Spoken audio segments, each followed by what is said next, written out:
On a Tuesday morning in September of 1992, a construction company had a $600,000 piece of equipment sinking into an Iowa swamp.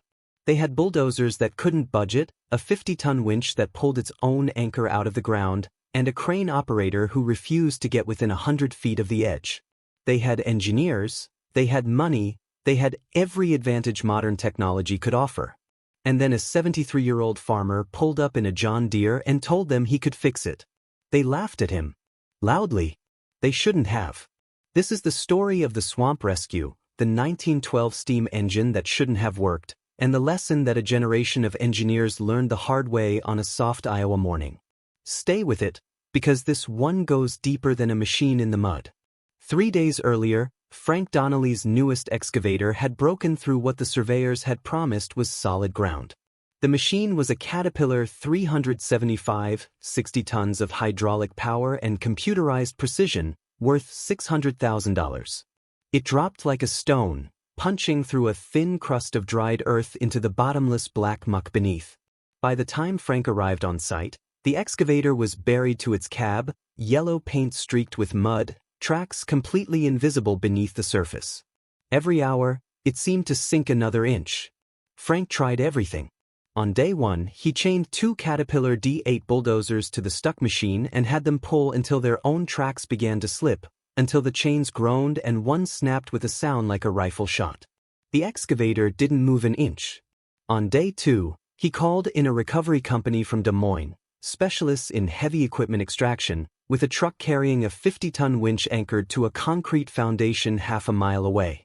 The winch screamed, the cable stretched tighter than seems physically possible, and the anchor ripped clean out of the ground. The excavator sank another 6 inches. On day 3, Frank rented a crane. The operator took one look at the swamp, shook his head, and refused to get within 100 feet of the edge. "That ground won't hold me," he said. "You want 2 machines stuck instead of 1? Now Frank stood with his engineers looking at a piece of equipment worth more than most houses slowly disappearing into the earth. Someone suggested a helicopter. A sky crane could lift it. Frank pointed out that the nearest sky crane was in Minnesota and cost $15,000 an hour, and by the time it arrived, the excavator would be underground. Someone suggested draining the swamp. Frank noted the swamp was fed by an underground spring and draining it would take a month and $1 million. Someone mentioned insurance. Frank laughed bitterly. Insurance doesn't cover operator error, and according to the fine print, driving into a swamp counts as operator error. The engineers fell silent. They were running out of options and they knew it. That's when the John Deere tractor pulled up to the edge of the site. Before we go any further, you need to understand Walter Brennan. Not just what he did, but who he was. Because the man matters as much as the machine. Walter was 73 years old and had farmed the same 400 acres in Clayton County for 50 years. His land bordered the construction site, or what would eventually become Highway 52 when Donnelly Construction finished the job. He had watched the crews arrive 6 months earlier. Watched them survey, grade, and pour concrete. Watched them bring in equipment worth more than his entire farm. He hadn't complained when the noise scared his cattle. Hadn't complained when construction traffic tore up the county road. Hadn't even complained when the project manager told him he'd need to relocate his fence line because the original survey had been wrong. Walter Brennan wasn't a complainer. He was a watcher. And he'd been watching this stuck excavator for 3 days, waiting to see if the construction company would figure it out. They hadn't. So Walter drove his John Deere to the edge of the site, climbed down, and walked over to where Frank Donnelly stood with his engineers. "Morning," Walter said. Frank barely glanced at him. "Morning. Site's closed to visitors. Insurance liability." "I'm not a visitor. I'm your neighbor. Own the land on the other side of that tree line." Walter nodded toward the stuck excavator. "Saw your problem. Thought I might be able to help." Frank looked at him. Worn overalls, mud-caked boots, a 73-year-old face weathered by half a century of Iowa weather. "Help? How?" "I can pull that out." The words hung in the air. The engineers exchanged glances. Someone coughed. Now let me tell you about the laugh that followed because it matters to the story. Frank Donnelly was 45 years old and had built Donnelly Construction from nothing. He'd started with one backhoe and a pickup truck, worked 18-hour days for 20 years, and turned himself into the biggest contractor in eastern Iowa. 150 employees. Equipment worth millions. Bridges and highways and shopping centers and schools. Frank Donnelly was not a humble man. Success had taught him that he was smarter than most people, harder working than most people, better than most people. When he looked at Walter Brennan, the old farmer in worn clothes standing next to an ancient tractor, he saw everything he'd spent his entire life proving he wasn't. So he laughed. "You can pull that out," Frank repeated, still chuckling. "With what, Grandpa? Your John Deere? That excavator weighs 60 tons. Your tractor weighs what, 5? "Not with the John Deere," Walter said calmly. "With my steamer." "Your what?" "My steam traction engine. Case 1912 model. 110 horsepower. She's been in my family for 80 years. The laughter spread. Engineers chuckling. Workers stopping their work to listen. Frank wiped his eyes. "A steam tractor from 1912. You want to pull out my $600,000 excavator with a steam tractor from 1912? "That's right. I've got bulldozers that make more horsepower than your whole farm. They couldn't move that excavator an inch. What makes you think some antique is going to do better?" Walter looked at the stuck excavator. Then at the bulldozer sitting useless. "Your machines make horsepower," Walter said. "Mine makes torque. There's a difference. Enlighten me." "Horsepower is how fast you can do work. Torque is how much work you can do. Your bulldozers spin fast, but they can't grip. They're designed for pushing dirt on solid ground, not pulling dead weight out of a swamp. My steamer was designed to pull threshing machines through muddy fields all day long. 6-foot drive wheels with steel cleats. Weighs 22 tons herself. She doesn't spin. She grips." Frank shook his head, still smiling. "This is adorable. Really. But I've got a real problem here, and I don't have time for." "You've had 3 days," Walter interrupted quietly. "You've tried bulldozers. You've tried winches. You've tried a crane that wouldn't even get close. You're losing $20,000 a day in delays. You're out of options." He paused, letting that land. "I'm not charging you anything. If it doesn't work, you've lost nothing but an hour of your time. If it does work, you can make a donation to the Clayton County Historical Society. They're the ones who helped me restore that engine." Frank looked at Walter for a long moment. Then he looked at his engineers, who shrugged. "Fine," Frank said. "Bring your museum piece. When it falls apart trying to move that excavator, at least it'll give my men something to laugh about. Before the machine arrives, you need to understand what it was. Because the 1912 case steam traction engine is the real hero of this story. It had been built in Racine, Wisconsin in 1912, the same year the Titanic sank and Woodrow Wilson was elected president. 22 tons of iron and steel, rear drive wheels 6 feet in diameter and studded with steel cleats designed to grip any surface. The boiler held 150 gallons of water and could generate enough steam pressure to, as the old-timers said, move mountains. Walter's grandfather, August Brennan, had bought the engine new for $3,200, a fortune in 1912, more than most farms cost, and had used it for 20 years, pulling threshing machines from farm to farm during harvest season, dragging stumps out of fields being cleared for planting, doing the heavy work that horses simply couldn't handle. When gasoline tractors became common in the 1930s, most farmers scrapped their steamers. They were expensive to operate, slow to start, and demanded constant attention. But August Brennan couldn't bear to part with his. He parked it in a shed behind the barn, covered it with canvas, and thought he might need it again someday. He never did. August died in 1952, and the steam engine sat untouched for another 30 years. Walter rediscovered it in 1984 while cleaning out the old shed. He pulled back the canvas and found the engine exactly as his grandfather had left it, rusty, dusty, but intact. Every part still there. The boiler still held pressure when he tested it. The gears still turned when he cranked them by hand. Walter spent 3 years restoring it, tracking down a retired machinist in Dubuque who remembered working on steamers in his youth, finding original parts from collectors and museums across the Midwest, learning to operate the machine from old manuals and older men who still remembered the age of steam. By 1987, the case was running again. Walter took it to county fairs and steam shows, demonstrated it for school groups, kept it in perfect working condition. He fired up the boiler once a month just to keep everything moving, just to hear the whistle echo across the Iowa flatland. He'd always known the old machine was powerful. He just never had a chance to prove how powerful. Now he did. It took Walter 2 hours to fire up the steam engine. You can't start a steamer the way you start a tractor. You build a fire. You heat the water. You let the pressure build slowly, patiently, until the gauges tell you you're ready. Walter had done it hundreds of times and he never rushed. Steam under pressure is dangerous if you don't respect it. By noon, the engine was ready.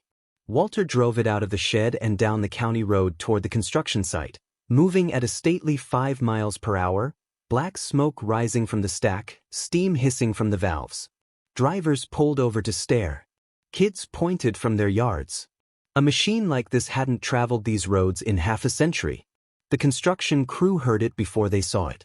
First the sound, a deep rhythmic chuffing, like the breathing of some enormous animal. Then the ground vibration, steel cleats biting into the gravel road with each rotation of the massive wheels. Then the whistle as Walter announced his arrival, a shriek of steam that echoed across the flat Iowa landscape and made every head turn. The steam engine crested the small rise overlooking the construction site, and for a moment everyone just stared. The machine was enormous. It dwarfed Walter's John Deere the way a grizzly bear dwarfs a house cat. The boiler gleamed black, freshly painted and polished. The brass fittings caught the September sun.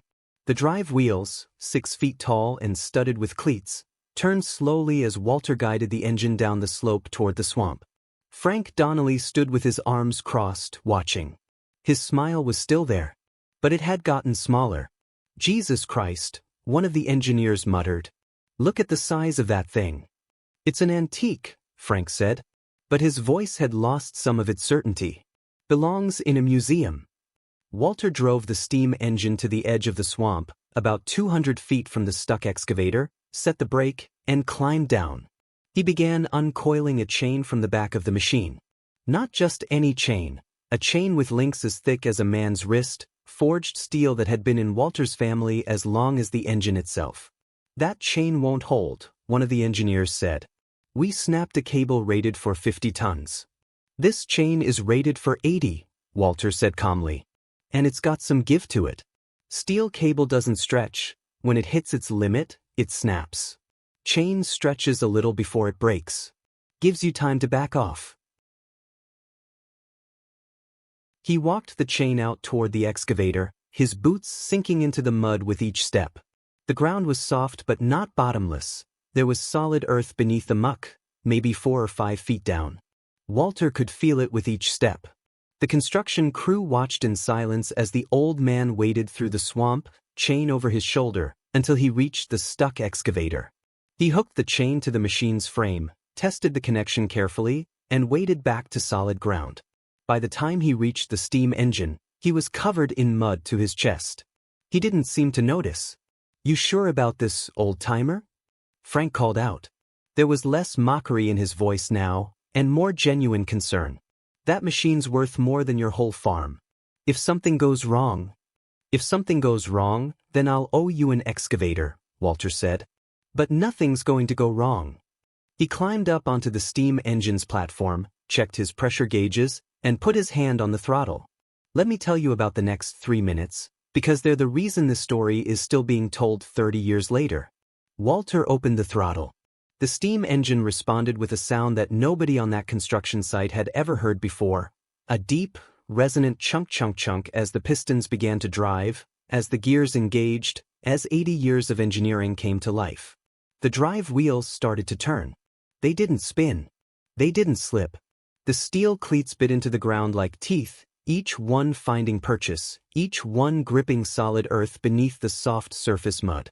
The chain went taut. In the cab of the stuck excavator, the dashboard rattled. The whole machine groaned, metal stressed by forces it had never experienced. For a moment, nothing seemed to happen. Then the excavator moved.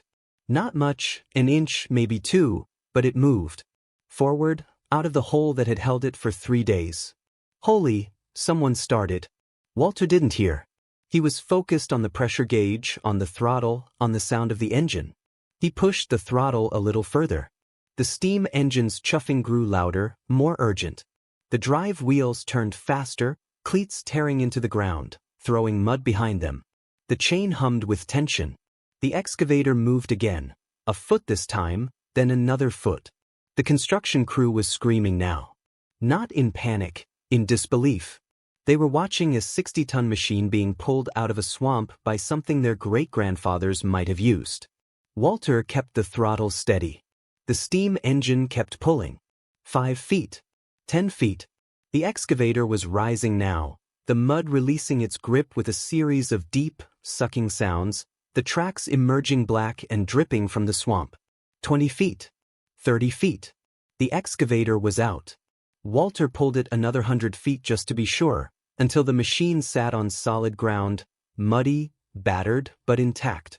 Then he closed the throttle, set the brake, and let out the steam whistle.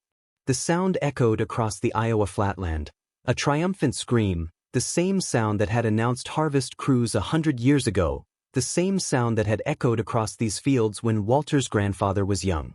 The construction crew erupted. Men cheering, slapping each other on the back, pointing at the steam engine and the excavator and the old man who had done what millions of dollars of modern equipment couldn't do. Frank Donnelly stood absolutely still. His arms had dropped to his sides. His face had gone pale. He looked at the steam engine, the ancient, obsolete, museum-piece steam engine, and then at his excavator sitting on solid ground for the first time in 3 days. He looked at Walter Brennan, covered in mud, standing on the platform of a machine from 1912. He didn't say a word. The story doesn't end in the mud. Walter drove the steam engine home that afternoon, moving slowly down the county road while cars honked and people waved. The story was already spreading through the kind of rapid, informal network that exists in small rural communities, phone calls and conversations and word of mouth, reaching every corner of Clayton County by evening. Frank Donnelly showed up at Walter's farm the next morning. Walter was in the barn cleaning mud off the steam engine's wheels when he heard the truck pull into the driveway. He kept working, not turning around until Frank's shadow fell across the floor. "Mr. Brennan." "Mr. Donnelly." Frank stood there for a long moment, hands in his pockets, looking at the steam engine. In the daylight, with the mud cleaned off and the brass polished, it looked less like a rescue machine and more like what it actually was. A beautiful piece of engineering from another era. "I came to apologize," Frank said. "Nothing to apologize for. I laughed at you. In front of my whole crew. I called your machine a museum piece. Called you Grandpa. Acted like you were wasting my time. You did. I was wrong." Walter stopped cleaning and looked at Frank for the first time. "Yes, you were." The pause. "How did you know? How did you know that machine could pull out my excavator when nothing else could?" Walter set down his rag and leaned against the steam engine's massive wheel. "My grandfather bought this machine in 1912. He used it for 20 years, pulling threshers through mud that would have swallowed a team of horses. He used to say that modern machines were built for speed, but his steamer was built for work. For the kind of work where you can't go fast, where you just have to keep pulling until the job is done. But the technology is 80 years old. The technology is exactly the same as it was 80 years ago. Steam pressure pushing pistons. Pistons turning gears. Gears turning wheels. No computers to tell it when to stop. No sensors to protect it from overload. Just pressure and steel and a man who knows how to use them." Walter patted the iron boiler. "Your bulldozers have more horsepower than this machine.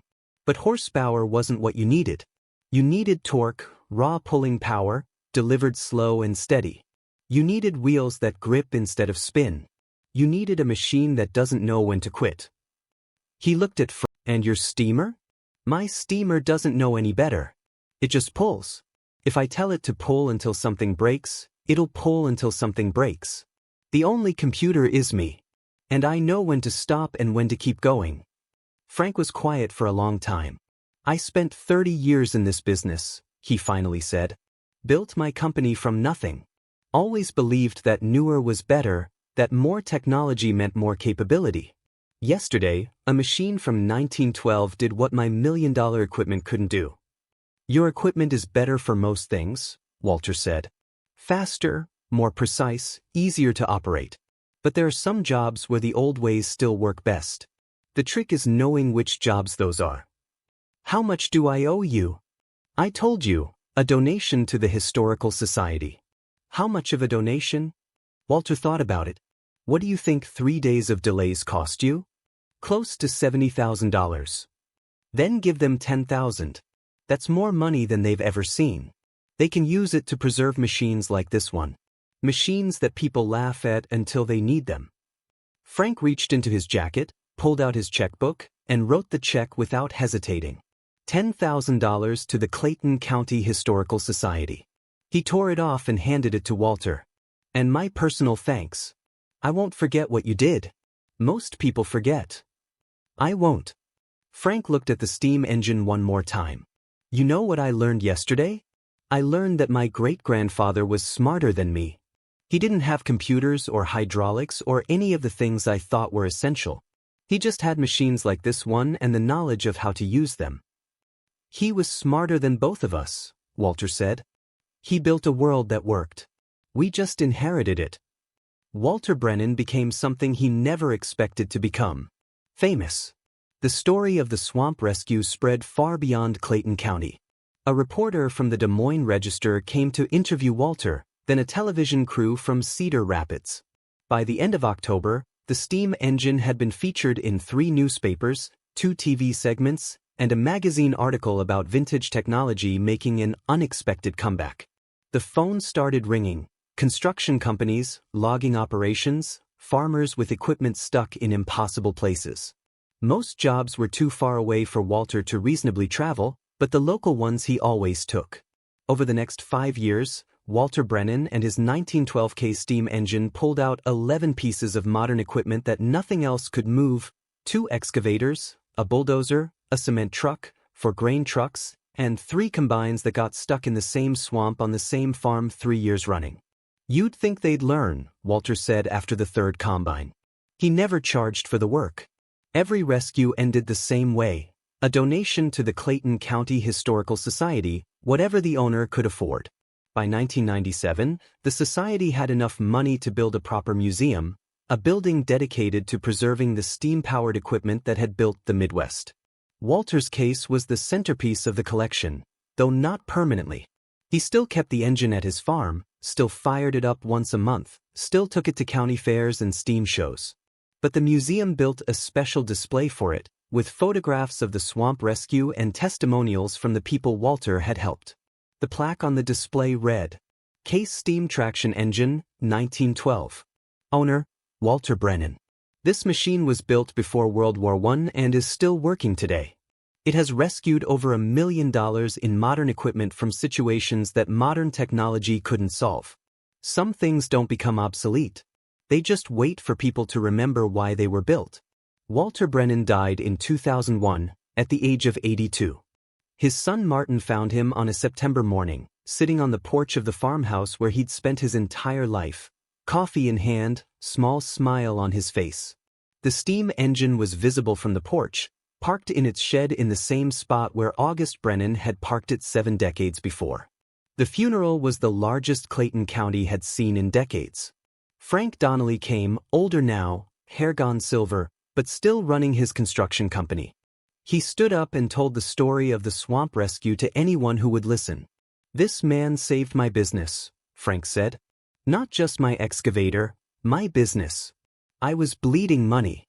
My reputation was on the line. And an old farmer with an older machine did what all my engineers said was impossible. After the funeral, Martin Brennan took over the farm and the steam engine. He'd grown up learning to operate it, learning to maintain it, learning the patience required to build steam and the skill required to use it wisely. The first time he fired up the engine after his father's death, the whistle echoed across the Iowa flatland, just like it always had.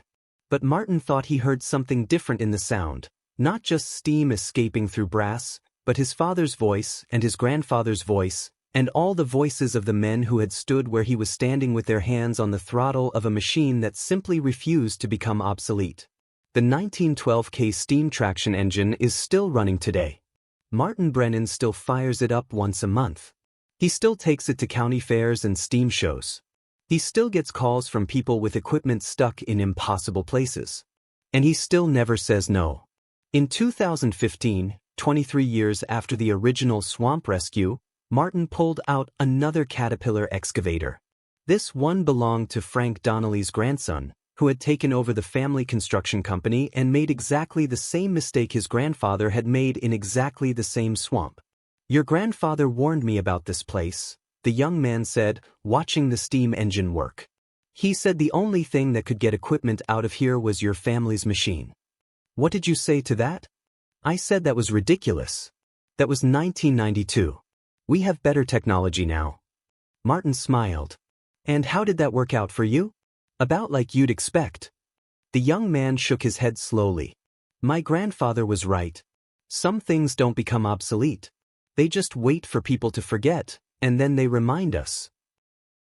Martin shut down the engine and let out the whistle one last time. The sound rolled across the Iowa flatland, the same sound that had rolled across it for over 100 years, the same sound that would roll across it for 100 more if the Brennan family had anything to say about it. Here's what this story is actually about, underneath all the mud and steam and 60-ton machines. It's about the arrogance of assuming that newer is always better, and the humility that follows when the world proves you wrong. Frank Donnelly wasn't a bad person. He was a successful person, which is sometimes more dangerous, because success has a way of teaching you that your way of seeing things is correct. Every problem he had ever faced, modern equipment had solved. So when an old farmer showed up with an 80-year-old machine, Frank's entire life experience told him it was laughable. He was working with the best information he had. He was just working with incomplete information. Walter Brennan knew something that Frank's engineers, for all their credentials and experience, simply didn't know. Not because Walter was smarter in some abstract sense. Because Walter had paid attention to a specific, unfashionable thing for a very long time. He had spent years restoring and operating a machine that everyone else had forgotten. He understood torque and traction and the physics of pulling dead weight out of soft ground in a way that no modern operator needed to understand anymore, because modern machines handled it automatically. Until they couldn't. There's a version of knowledge that gets lost every time we decide that the new way makes the old way irrelevant. Usually that's fine. Usually the new way really is better. But sometimes, not always, not even often, but sometimes, the old way was solving a problem that the new way was never designed for. And in those moments, the person who kept the old knowledge alive is the only one who can help. Walter kept a steam engine running for 30 years not because he thought it was more useful than a modern tractor. He kept it running because he believed it still had something to offer. Because he respected what it was and what it had been built to do. Because his grandfather had built something worth preserving, and Walter understood that some things earn their place in the world not by being the latest version, but by being irreplaceable at a specific kind of work. The engineers laughed. The steam whistle answered. And the excavator came out of the mud. That's what happens when you underestimate something that was built to last. If this story reminded you of something worth preserving in your own life, a skill, a tool, a piece of knowledge that seems old-fashioned until the moment it's exactly what's needed, hold on to it. You might be the Walter Brennan of your own version of this story someday. Share this with someone who needs to hear it. And if you're not part of this community yet, now's the time to join us. We tell stories about the people and the things that get underestimated, and then prove everyone wrong. Hit subscribe because the next one is coming. And trust me, it's worth the wait.